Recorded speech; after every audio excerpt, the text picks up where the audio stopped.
the fate. This is the way. Truth is, I am Iron Man.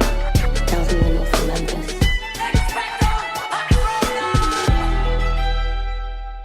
Hello, critics, non-critics, and friends. Welcome to the Film Optix podcast, where we take a glance into blockbusters, indie films, and everything in between.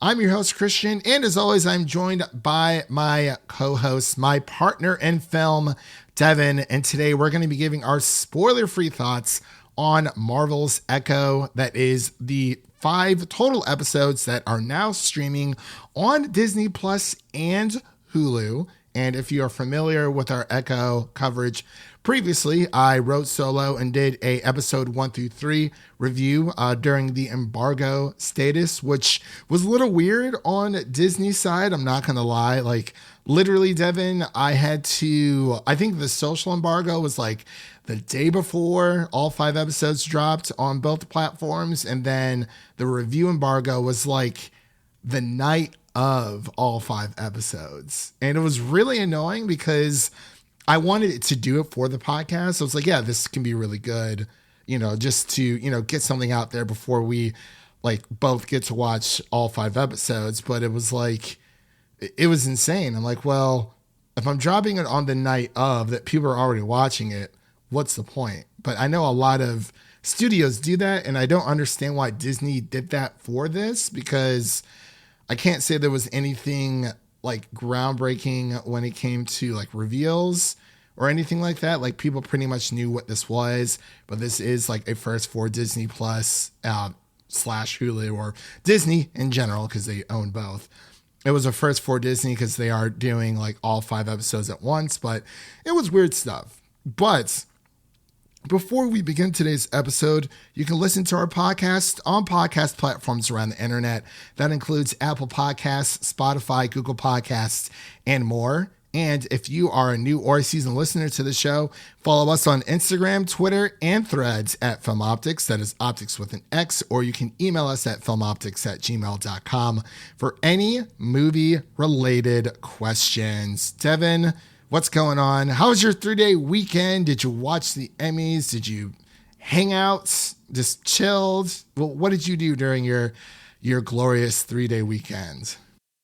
Yeah, there were no Emmys in my weekend plans. I don't know. I did watch the Golden Globes whenever that was. That was entertaining enough. Like, everyone has been hating on Joe Coy as the host and his bad jokes, which, I mean, they were pretty bad, but you just got to accept that sometimes when you're a stand-up comedian, you're going to have some bombs. Just got to live with it, I guess.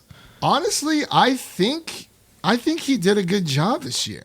Like, I think Anthony did a good job this year. Like, it was funny. At least I watched it, not intentionally, because I actually forgot that the Emmys were happening, because they usually happen in September. Who hosted the Emmys? Anthony Anderson. Yeah. Oh, okay. Yeah, he did a good job. Yeah, I didn't see any of his. Yeah, so it was like, for as much as hosts have like obviously hosted the Emmys, I think Anthony Anderson did a great job. Yeah, other than that, nothing much. Bit of a sad loss for the Steelers. It could have been worse, though. I'm glad it was somewhat close. We played so bad, Devin. I was so mad at Mason Rudolph. I was like, every time it looked like he was about to throw the ball, like go for like a deep throw, he would just like chuck it. I'm like, well, I couldn't. I mean, I watched the whole thing. Don't get me wrong, but I couldn't do it. Like, we got some points on the board, but our defense was looking terrible. It was terrible. I don't know. I'm sorry. Go ahead. I just don't like the Bills right now. Like, I am all for the Chiefs, and I'm all for the Packers. You're on Team Kansas Swiftie. Oh, of course. I mean, like, what, you want the Ravens to advance? Come on. we can't have that. The Texans can be have a nice little run. They beat us this year too, though. So, like, I'm not super excited. But I'm telling you, Packers, Chiefs, Super Bowl. I'm all in on the Lions. That's America's team right now. Nah. Mom spaghetti. I'm happy for Eminem. I'm happy for Eminem. Don't get me wrong, but just like, I mean, like, I get it. Like, they are like the fan favorite. I'm not saying that they won't, but like, I don't know. It's either I really want it to be a Lions Packers NFC conference game. So I do want the Lions to beat the Bills because I don't like the Bills anymore. I never really have, but like especially after this game, after we lost to them, that was just that was like enough for me. So, but I think it's gonna be Packers Chiefs in the Super Bowl. What about you? But you should probably play some bets then if you're feeling that confident. Probably Get some money not. out of it.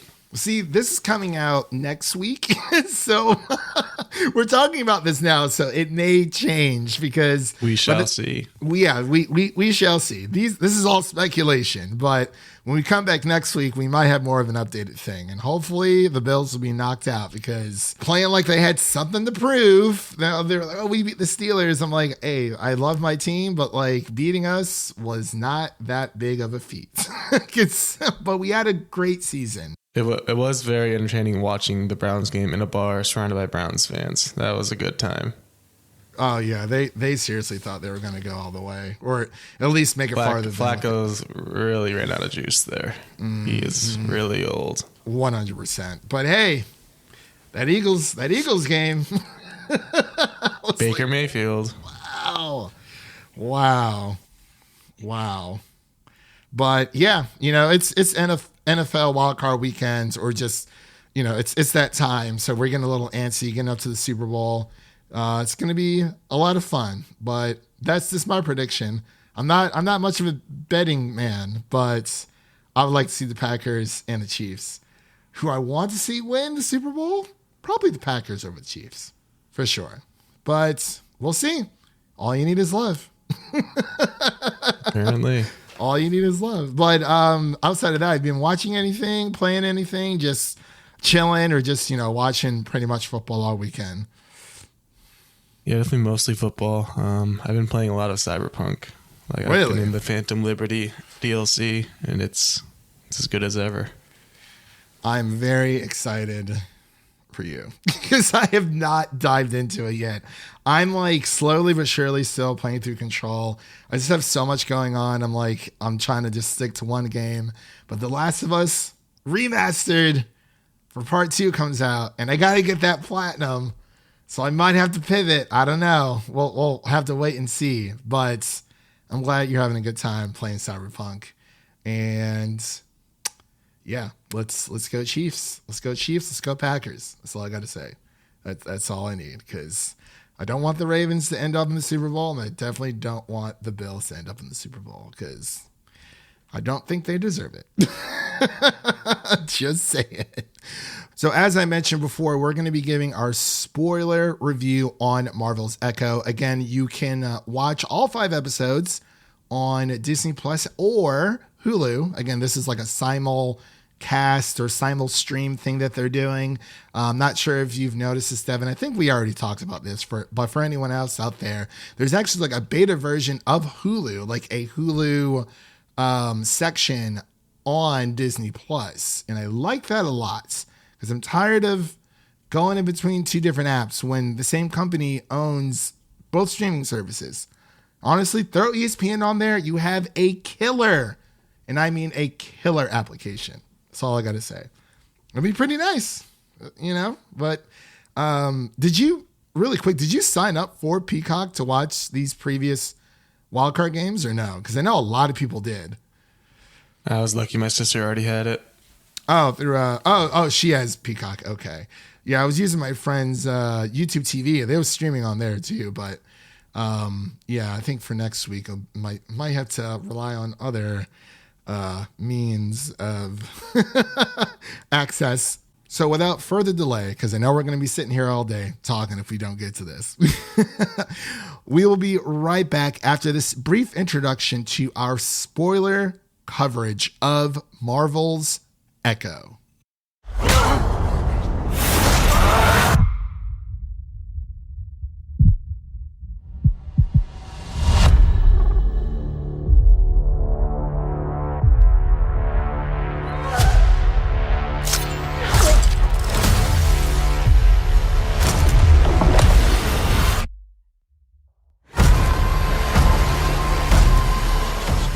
And we are back with our spoiler coverage of Marvel's Echo. Again, you can watch all 5 episodes on Disney Plus and or Hulu, depending on which streaming service you have. So you don't have to miss out or sign up for another streaming service just to watch it, which is pretty nice. But the story for Echo is as follows. For those who are not familiar, this series is effectively the origin story for Echo, aka Maya Lopez, whose ruthless behavior in New York catches up with her hometown, and she must face the past and reconnect with her Native American roots and embrace the meaning of family, community, if she ever hopes to move forward. So the cast of Echo stars Devin Jacobs, Vincent D'Onofrio, and Alaqua Cox, who plays Maya Lopez, aka Echo herself. And as I mentioned before, this is the first MCU TV series to be rated TVMA. I can't remember if I said that earlier, but I'm saying it now. And to debut on both Hulu and Disney Plus simultaneously. Again, if you already listened to my spoiler-free review of this is information that you kind of already know, but I'm going to be rehashing a few things for people who kind of just want to listen to the spoiler episode.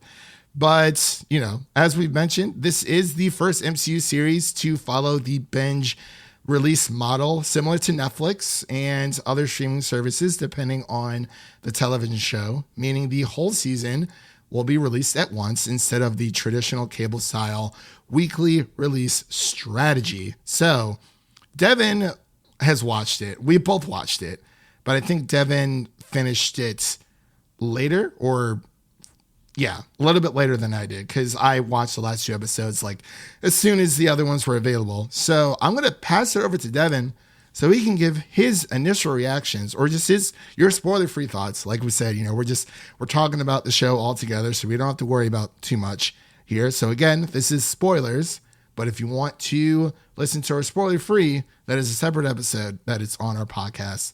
But Devin, I'll let you take it away. What are your thoughts on Marvel's Echo? Yeah, going into this one, there's a lot of newness to the series, like a lot of new leaps and bounds for Disney Plus as far as TV shows goes, because like you mentioned, it's the first TVMA series that we've had on Disney Plus. It also is the first time with that binge watching model that we are so used to. It's also the first of what they are calling Marvel Spotlight, as far as a type of series, I guess, that they're going for, where it's a more grounded, character-driven story and less about impacting the larger MCU narrative. So kind of just like grittier, like ground level heroes, and kind of focusing on that instead of a big, large narrative. And also kind of a newer character. Like we were introduced to Echo and Hawkeye, so it's kind of a Hawkeye spinoff as well. So we have some familiarity, but for the most part, a newer character. And I think for the most part, I was pretty entertained throughout. I know we've mentioned over and over again that the 6-episode structure is an issue for the MCU, and then for this one they did 5, and that kind of just makes that issue even worse, because it's just one less episode to work with, and it's just one more reason why it all feels so rushed by the end of it. And that's kind of why a lot of these series have had these issues where the ending doesn't feel very satisfying because we didn't have enough time with these characters. And this is like the extreme example of that, because it's only 5 episodes and there actually was supposed to be 6, but I'm reading here that one of them got canceled because of budget and writing issues, which is definitely unfortunate. But as far as the actual show goes, I think it was very cool to have that representation of Native American culture and life. And from everything I've seen and heard, it was very accurately done by Marvel. Like they had consultants on set, and they had people telling them how authentic they were, and just making sure everything was to the books, and dotted their I's and crossed their T's, and made sure that it was authentic to that culture. And I think from what I've seen, it seems like it, but I think that was a very important first step, and then kind of expanding upon that to this new character and kind of giving her own family life and her own set of unique characters. And then we get Daredevil and Kingpin to kind of brings some familiarity. It's always great to see them. This series did remind me of the Netflix series more than the past Disney Plus shows we've gotten. It just kind of had that feel of the Netflix shows. It's kind of hard to explain, but obviously it's a bit bloodier. Like, it didn't go all out with the gore and violence, but definitely more than usual. It's definitely a good start for that, I would say. And then it's just always so good to see Kingpin on the screen, and I think he had a bigger role than some people were expecting. But I think by the end of it makes sense, and especially with where the MCU might be going, I think it really makes sense with the post-credit scene. Yeah, and as you mentioned before, when it came to this being effectively a spinoff of the Hawkeye series, I mean, it's basically what it is, because that is where Echo was introduced, or at the time she was just known as Maya Lopez, but by the end of Echo, she is a more full-fledged superhero. So like we said, this is more of an origin story. I wanted to touch on something really quick you had said about, Disney really paying attention to detail and having a lot of advisors on sets. And I mentioned this in the spoiler-free review that I did. I mentioned that what I most loved about the series is that the showrunners from Hawkeye, it's Bert and Birdie Elwood. Bert and Birdie. Yeah, I know. They chose not to work on the Echo series because they said that they love the character of Echo so much, but with it being a Native American story, in their opinion, they say they really wanted it to be told by someone in that community. And I think it speaks volumes how they view the character and how she should be treated. And I actually, from my initial reactions that I had posted on our social, especially on Twitter and Instagram, my quick thoughts are just that Echo it definitely surpassed my expectations. Like Devin said, it is a street level show. I said that it's a street level gem. It seamlessly blends exceptional character exceptional writing, I should say, gripping combat and stellar performances all into a captivating series, which I do agree. And what I really love about it the most is that it's centered on Maya's journey and it doesn't lose that focus. And I think that's what I love about Echo so much, because I think from, we're always looking at the streets of Twitter, Instagram, mainly Twitter, with people saying that, we knew Daredevil was going to be in this show, but he really only shows up for one episode and that's it. And I was actually relieved because I didn't want this to be a show called Echo and then it focuses on Daredevil, much like everyone was talking about She-Hulk. We're getting flashbacks from that where people knew that Daredevil was coming in, and it's like people were just waiting for him to show up, even though the show of She-Hulk was based on She-Hulk, played by Tatiana Maslany. But I really appreciate that they didn't go that route, because this is Echo's story. And as far as the 5-episode run, I think for the most part, cohesively, I think it tells a good story, but it's always if the episodes are too short, if it's 5 to 6 episodes, and people wish that there was more episodes, but if there's too many episodes and people say, they could have cut down a few. And it's always like this vicious cycle of what is like the sweet spot for episodes. And I think it depends on the story that you're trying to tell. I will say there are a few, I feel like for this series, we could have probably used like maybe 1 or 2, probably like 2 more episodes more to kind of flesh it out. I feel like 7, possibly maybe even 8 episodes would have been nice, because I loved what I watched. I liked what I saw. I loved what I was, seeing on screen. The writing was great. Maya Lopez killed it. Alaka Cox killed it as Maya Lopez. She is the embodiment of Echo. Of course, Vincent D'Onofrio doing his thing. But overall, like I did enjoy the episodes all together. It's just, with the first episode, I liked it because it was kind of like a catch up of, or like a recap of the events of Hawkeye, but it was still pushing the story forward.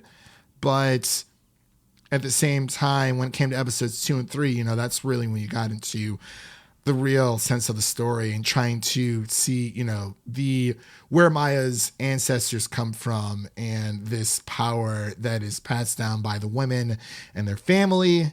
But all that was very interesting, like the origin of like her family's origin. But yeah, there's a few things where, there was a few bad guys that are thrown in there. It's like, okay, like they're interesting enough, but I feel like some characters could have been fleshed out a little bit more. There was really no need for that random bad guy. I don't even remember his name. When they're in the bowling alley, that whole thing. I love the bowling alley fights. Like, it was great. But that one guy, he's basically the backup bad guy. Because, right. Kingpin's right there. Like, the ultimate bad guy. You didn't really need the other guy. Exactly. Yeah. Like, if you have the bad, if you have like the, if you have Thanos in your movie, you don't also need, like, I don't know. Well, there were like, the lackeys or whatever, but it's like, yeah, like you already know that Kingpin is the ultimate threat. I don't think we needed a lackey, or if we were going to get a lackey, probably could have been a little bit more interesting. But yeah, overall, I love how, Alakwa Cox was able to play this role. She is born deaf, just like the character in the original comics. And like I said, she literally just embodies that character. And her chemistry with all the other actors, with Vincent D'Onofrio, Devery Jacobs, who played her cousin, and Chekasi Spencer, the owner of the bowling alley. Like, they're really some of the best parts of the entire show. But, there's a little bit of, not necessarily bad blood, but unresolved issues within Maya's family that she needs to resolve with her grandmother. But, yeah, what did you think of, like, the length of each episode? Because what I've noticed is that they kind of spanned from, like, 15 minutes to, like, maybe 40 to 35. You know what I mean? So it's kind of like, with some episodes, I feel like we got a lot. And others, it's like, it was, like, over before it started.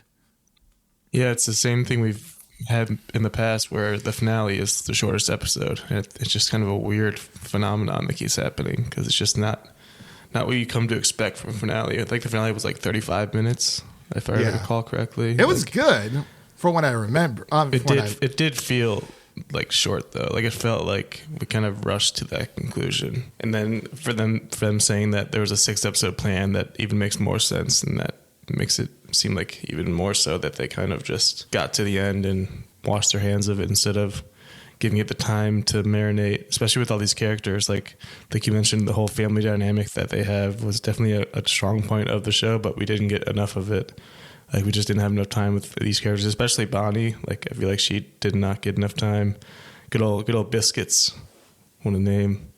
Oh, yeah. She was great. Biscuits was the guy, cousin. Oh, yeah, Biscuits. Yeah, the cousin. His name, the actor's name is Cody Lightning. What a name. I like that. Man, what is it? Amber Mid Thunder, Cody Lightning? What is this? This is crazy. Morningstar Angeline. Oh, yes.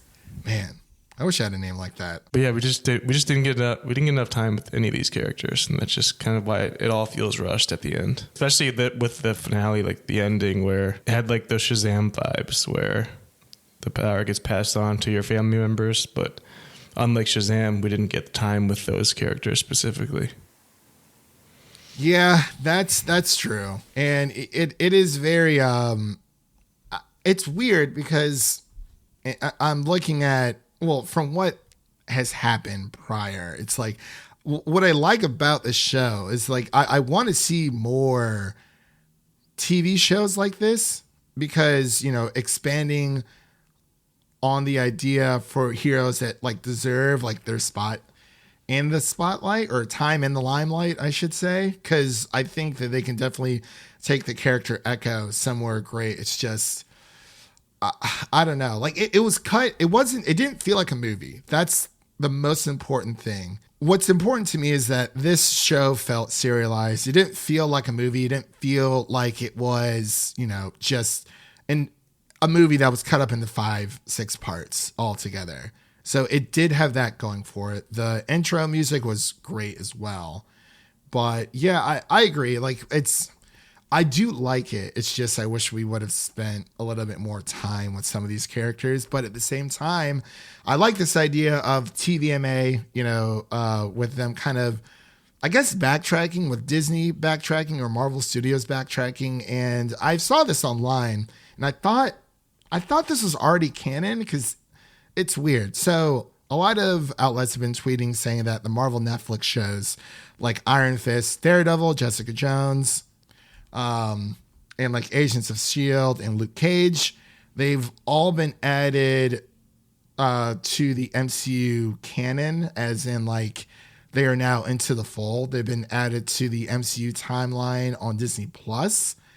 But here's the thing. I thought they were already canon because if you go back and watch those shows, or even when they were airing, with Daredevil being the most successful out of all of them, they make references to the events that happened in like the Avengers films, with like the first Avengers film, Age of Ultron, etc. Like those Netflix Marvel shows make references to MCU films, but the MCU films did not make reference to, because these were more street level. Yeah, that's the main difference right there. Like now the MCU is making references to that for the first time, and it's actually in the timeline. So. Yeah, because like the way, because Disney always said that they were in the MCU. It was just more of a one-way connection instead of a two-way connection, which we've seen with a lot of the television shows that have been happening through Disney Plus. So I was a little confused by that, but I'm like, it is what it is. But if you have not checked out Daredevil, I know you have, Devin. I'm just talking to all of our listeners out there. Definitely give it a watch. Defenders is also on Disney Plus, but that's more of a Daredevil story. It really just goes back to Daredevil. But Jessica Jones is also great. Luke Cage is pretty good. Iron Fist is all right. I kind of stopped after, I think, season 1. But yeah, it's nice to have them, I guess, officially brought into the fold.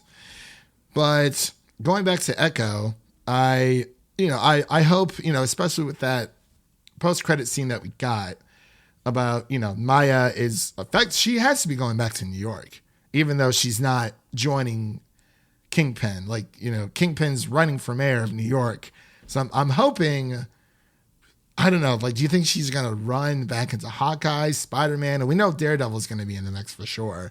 But, like, we have not had, like, a Daredevil, like, Spider-Man, like, meetup really since, like, the 90s Spider-Man show. But yeah, there's definitely a lot of potential there, because I think the rumors are that the Spider-Man 4 is going to be a New York City, like, more street level, like, team up film where we could possibly have Kingpin running for mayor, and then like kind of putting into effect an act that would basically make outlaw superheroes in New York, and then you would have all the street level heroes that we've met, like Spider-Man, obviously, Daredevil, Echo, Luke Cage, all of them, Jessica even Jones. Even Ms. Marvel, Moon Knight, like everyone in the New York area can team up and fight against Kingpin, and that would be really cool. So yeah, that would be really cool. We would just have to wait and see. I was going to ask you, since Marvel has, they've started with films, now they've moved on to television. Do you think the Marvel Spotlight, like TVMA shows, are going to complicate things? Or do you think they're going to try to keep that as separate as possible, dealing with the MCU? Because if, Luke Cage and Daredevil, all those shows are officially canon, then that means, they are officially a part of these stories. But do you think, like, the TVMA shows moving forward, if they continue with these Marvel Spotlight shows, do you think that's going to complicate things, or do you think it'll simplify the timeline going forward? I think the advantage of having Hulu definitely makes things easier if you want to separate the MA stuff from the kid friendly stuff, because you can just put it on Hulu.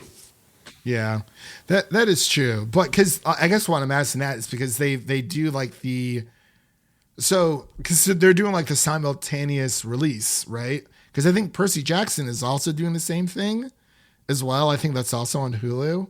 So I think they're clearly testing something out. But I'm wondering if, because like they have to converge at some point. But it's like, man, I just don't know. But that's a good point. It's just, if they keep this up, I'm assuming they're going to be streaming on both platforms, or unless Hulu just gets swallowed up by Disney Plus and all of their stuff is just on one platform.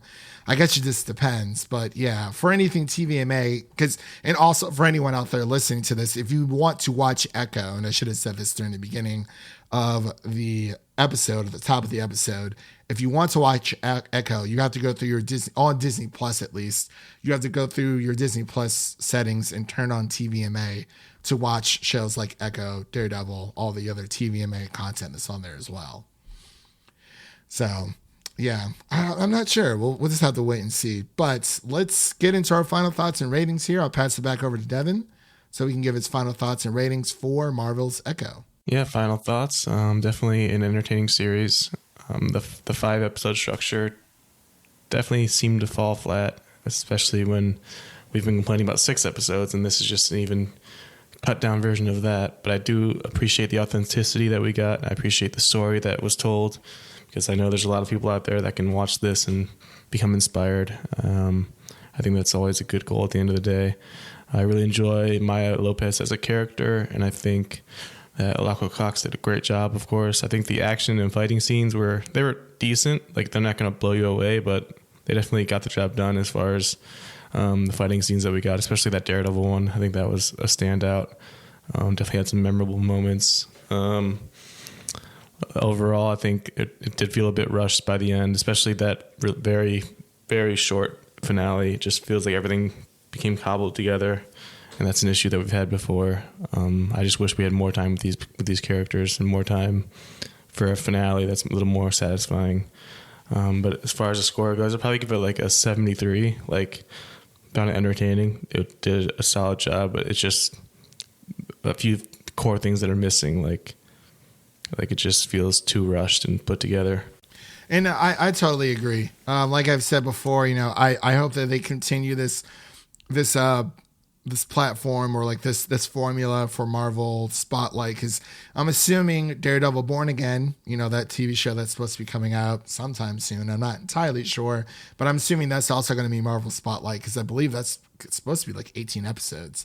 But then again, I don't know. 18 episodes, they might want to milk that for as long as they can, or they might like release like maybe 2 They'll probably to do a 3. part 1 and part 2.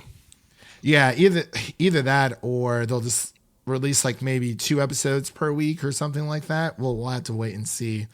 But yeah, actually that would make sense, because it's supposed to be 18 episodes. Yeah, so maybe like 8 and 8, something like that. I don't know. That would be pretty nice for them to do, so long as they can actually make it for the Emmys. Because as long as they don't pull up Netflix with Stranger Things season 4. And that's the only thing I don't like about releasing series and parts like that, is because depending on when you release it, you might miss out on the Emmys. And, as this has happened, this is not coming out till next week, but within, this past week, or as of right now, as of January 16th, the day after the Emmys, it kind of it kind of hurts you a little bit. I'm not entirely sure, but yeah, it is what it is. But all in all, I really liked what I saw. I just wish we had more time with the characters. Like Devin said, I would just give this like a solid 75 out of 100. Like, I think it's a really great idea. It was great to see Alako Cox come back as Echo. Hopefully, we'll have her run into maybe like the Young Avengers or something. I don't know. We're just gonna wait and see. The Thunderbolts or the Revengers. Oh, yeah. I'm getting revenge. You're getting revenge. Banner, are you getting revenge? Undecided. God, that was a great. Ragnarok is such a great movie, guys. Such a great movie. And Taika Waititi, Taika Waititi deserves better. But with all that said, so Devin, you say you gave it a 73 out of 100. I gave it a 75 out of 100. So the official podcast score, the median between both of our scores is going to be a 74.5 out of 100 for Marvel's Echo. And that concludes today's episode. If you enjoy what you heard on today's episode, be sure to subscribe to our podcast on your preferred podcast platform of choice. And make sure to follow us on Twitter, Instagram, and Threads at Film Optix. That is Optix with an X. And don't forget to share an episode of our podcast with a friend, whether it be your mother, your brother, or your significant other. Spread the love for the Film Optix podcast. And now let's take a sneak peek of what's coming up next on the show. As it is January, it's a bit of a dry month when it comes to movies, but I believe we are going to be doing our most anticipated films of 2024. So definitely keep a lookout for that, as well as we might be covering Argyle and Percy Jackson. We're also going to be covering that as soon as that series finishes up, because we're still, I think it's supposed to be 8-9 episodes. I can't really remember, but it's going great so far. As for things that you can listen to as of right now, you can listen to our Mean Girls 2024 review, which is totally fetched. We have both confirmed. You can also check out my spoiler-free review of Echo. Of course, this is our spoiler review. And you can also check out the Iron Claw review. That will grip you emotionally. It is a great film. Definitely go watch it. And you can also check out our Marvel's Studio What If Season 2 review. Those are just a few of the episodes that we've released thus far this year. We have a huge backlog of episodes you can also check out on audio podcast platforms around the internet. And with all that said, that is a wrap on today's episode. Thank you all for listening. If you enjoy the show, leave us a 5-star rating and review on Apple Podcasts and Spotify. And make sure to follow us on Twitter and Instagram to stay in the know. I'm your host, Christian, and that was Devin signing off. And remember, life is like a movie. So go out there and make it a blockbuster. Peace.